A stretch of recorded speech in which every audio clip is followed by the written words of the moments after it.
As a former Director General of World Trade Organization, I think I have to ask for your opinion. What is your view of the Europe economy in 2018?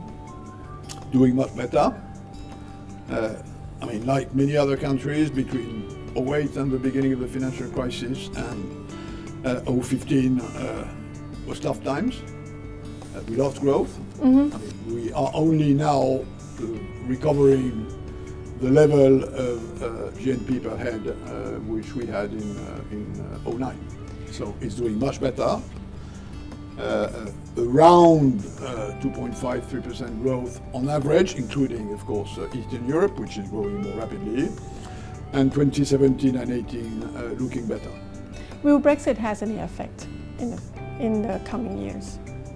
It will, mostly for Britain, unfortunately. Yes. I've always said and thought that Brexit is getting the British egg out of the EU omelette is not the right thing to do. You know, the Brits were fervent pushers of market integration, and they now are the one that wants market disintegration. And market disintegration will be costly for the UK.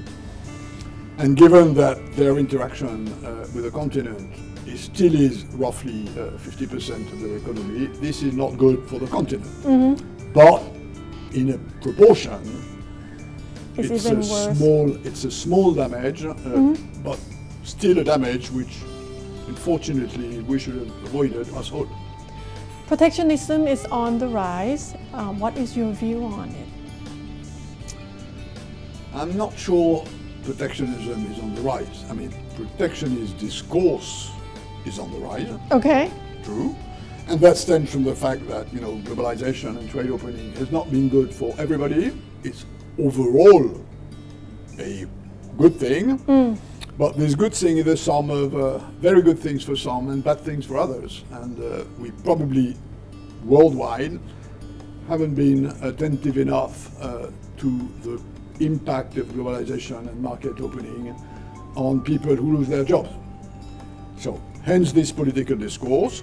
The only place where this political discourse has transformed into protectionism recently is the United States of America, with a new president, who, as you know, is America much more first protectionist. Policy. Absolutely. Imports are bad, exports are good, which is a strange thing to believe, because this cannot be true for everybody, as the overall sum of imports equal the overall sum of exports.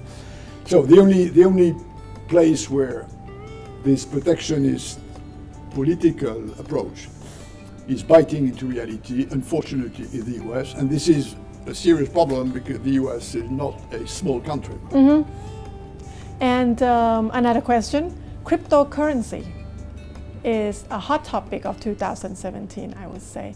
What is your view on it? And there's some people say that it's gonna, something like Bitcoin, gonna burst very soon. I mean, I think we have to make a distinction between cryptocurrencies and Bitcoin. Something totally separated. Bitcoin is one version of cryptocurrencies. Yes. My own view for the future is that cryptocurrencies is the currency of the future, but it will remain driven by central banks. We cannot have, in my view, a private currency which is used for money laundering, for crime, for terrorism. We need a currency to be something serious, driven by serious institutions, although I totally agree that my grandchildren will probably don't need to have a current currency which they put in their pockets. All this will be crypto, and there is, with the new technologies, cryptocurrencies may be safer, provided they are driven by a public system. And it has to be regulated. It has to be regulated, because I don't think you can leave sort of grey or dark or black money in a world where, you know, most people will pay taxes in 2050. I mean, there'll be 9 billion people on this planet by that time, and by that time 7 million people will pay taxes. Okay, thank you very much for your time. My pleasure. Thanks for having us. My pleasure.